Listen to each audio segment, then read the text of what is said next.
Yo, what's going on everyone? This is AZN here. Today you guys are watching another figure review, and this time it is on the Jada Toys Megaman. So without wasting too much time, let's check out the box.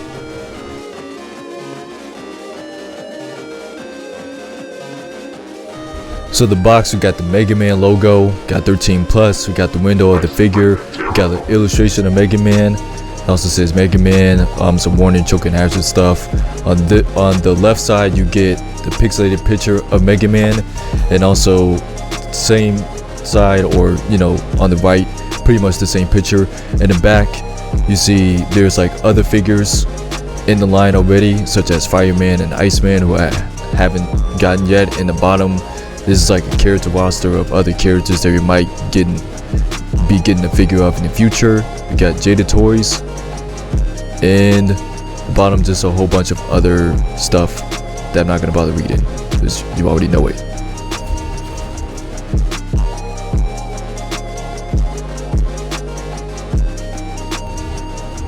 For accessories, he comes with 2 pair of hands. He has like a grabbing hand for the buster, which just happened to be right here for his left arm, and also a splayed jazz hand for his right.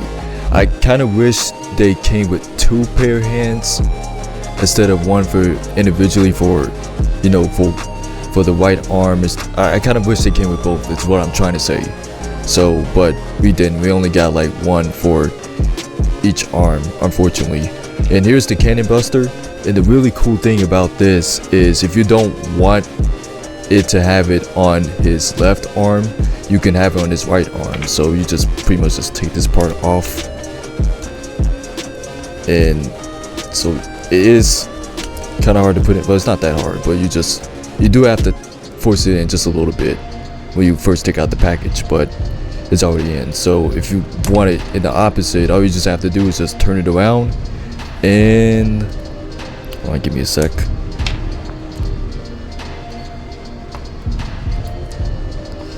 I might have to cut off the camera.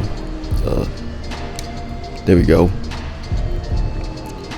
So if you wanted the complete opposite, you can do that. And I was a little worried about, not so much worried, but I was a little skeptical that we wasn't able to do that with this figure, but thankfully we can. So that's a relief, because I was a little concerned that it's like, maybe it was just me, but some of the pictures online, it looked like you only could put it on the left arm and not so much with the right.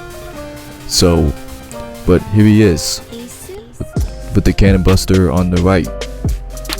And since I'm still going over accessories, I might as well just go over the alternative head. So here's the alternative head right here. It's more of a teeth grinning angry face. So all you just have to do is just pop this off, and yeah, that's about it. These come off really easily. So yeah, like taking these off is like swapping these accessories from this company, or like the toy from this company, is it's actually feel like a breeze. So I feel like I don't struggle as much try to pose them or swapping out accessories. And he also comes with this blast effect, and also with the display stand, so it can move. Of course, it can bend individually, so if you want him to do like a blast attack, you can do that. And he also comes with a backdrop.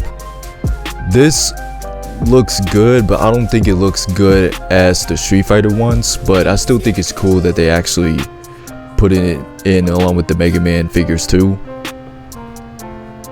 So yeah, that's pretty much it about the accessories.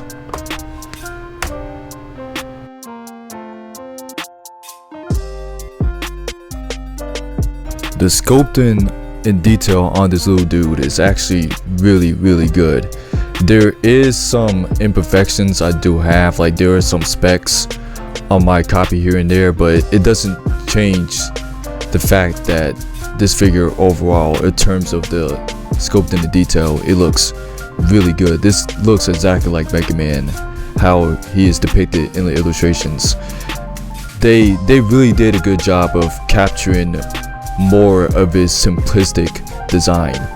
And there's only so much you can do with making a figure of this type of character, so there's nothing really to go much detail about, because like he doesn't have a very complex design to begin with, so it's pretty easy to execute depending on how you engineer the figure and stuff like that. But I really do like the blues that he got. They look video game accurate, at least to me it does. It looks video game accurate. We got like the jewels on the helmet looks well painted. It's not like translucent or anything like that, but you know, it's fine. Like it doesn't have to be. It still looks really well done overall. So I think that's pretty much it. And also it looks really shiny, so I really do like the shiny effect that he has. I don't know, it's just, I don't know, he just look cooler that way. And the pupils are also really well done too. Of course, we got the super anime type of look, as he should, obviously. And so yeah, overall the sculpt and detail, it's very simplistic, but it works. It doesn't look bad at all.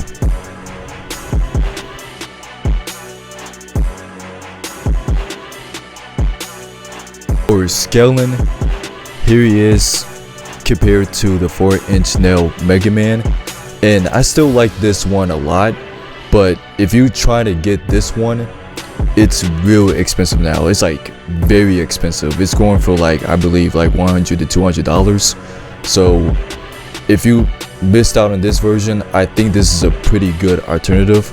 The differences between these two, however, is night and day. This one is a tad bit bigger, or his head is a tad bit bigger, so there are a lot of differences, but I think this is a really good alternative, especially if you want a budget, especially if you can't afford like any of the imports. This is definitely a good one. This is definitely a good version, or a good alternative opposed to this version. Here he is compared to some other video game characters I happen to have on my shelf, such as X from Mega Man X by Kotobukiya, and the Jada Toys Wii U, and also the SH Figure Arts Mario.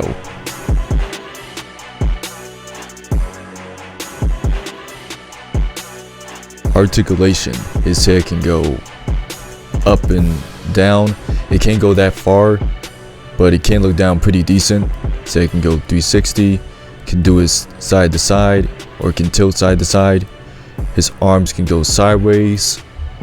He has a single jointed arm, so that could bend about over 90. You have like a single wrist joint. It can't bend too far, but it can move. Around the torso diaphragm, or yeah, diaphragm, excuse me. Around the diaphragm, it can go that far back, can go a little far, not super far, but he can't go far. It can tilt side to side, can do his 360. Around the legs, it can go back and forth without an issue. It can also go sideways. And around the thigh area, can also swivel. And we have like a single jointed elbow right there, not elbow, single jointed knee, and also a little bit of an ankle rock around the legs. It can also bend pretty good as well, about over 90.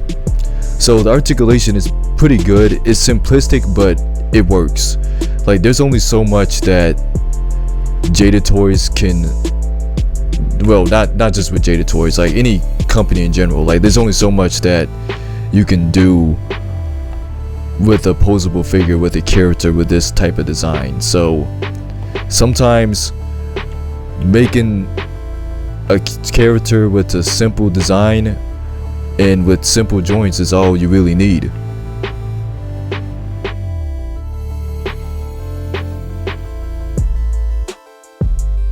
my final thoughts on this figure is, well, I can't really think of anything else to say about this figure that hasn't already been said.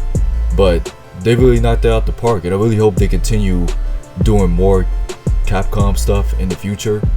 I know they are doing other Mega Man stuff. The only thing I feel like is missing from this Mega Man figure in particular is Rush. If they make Rush, I'm pretty sure they might make like him as like a separate release in the future. Like they're making all the other characters and like other versions of Mega Man as the time of this recording. But I really want them to get more into doing other Capcom properties. Like even some of the lesser known stuff, like Cyberbots or figures that we haven't, or like characters or figures we haven't gotten in years, such as like Darkstalkers. I think that would be a really good choice as well. And also maybe even Strider or Resident Evil. Like if they put out figures with that kind of quality, or characters or figures with that kind of quality, like they're on top. I mean, I feel like they already are. So aside from the QC, a little bit of the QC issues I have with some of these figures so far, like with like some of the paint chipping off, like, well, not chipping off, but like some specks on the mirror in there, but that's very little compared to what we're getting. Like the amount, like how much you really pay for these figures is really good for what you're getting. Like it has good posability, it has good quality, all for like $20-something. Like I think that's really a game changer. I think, not to sound like that collector, but I'm gonna sound like that collector. Like this is what Marvel Legends should learn from, or Hasbro should learn from Marvel Legends. Like any toy company or any domestic toy company should learn from Jada Toys. Not to glaze them, like I don't want to come off as glazing them, but you know, there's some stuff they still do have to work on too. So I don't want to end up glazing them, but I'm just saying, like the amount that you get for around this price, I don't really get it from like other domestic figure companies, especially in the current state of domestic figures. So if I have to rate this figure, this is definitely an easy 8.7 out of 10. The figure is very simple in its design, but like I already said earlier in the video, there's only so much you can do with a character, or make a figure with a character with this type of design, you know. Like it's very simple, it's very straightforward, and that's all that a figure really needs to be sometimes. It doesn't need like crazy posability, it doesn't need like any complex engineering to be a good figure. Sometimes the most simple solution can lead to a great and fun posable figure, and this is what this Mega Man is. So this has been AZN. This has concludes my review on the Jada Toys Mega Man. Hope you all enjoy this review, and I hope you all have a great and safe day, and I will be seeing you guys in the next one. Peace.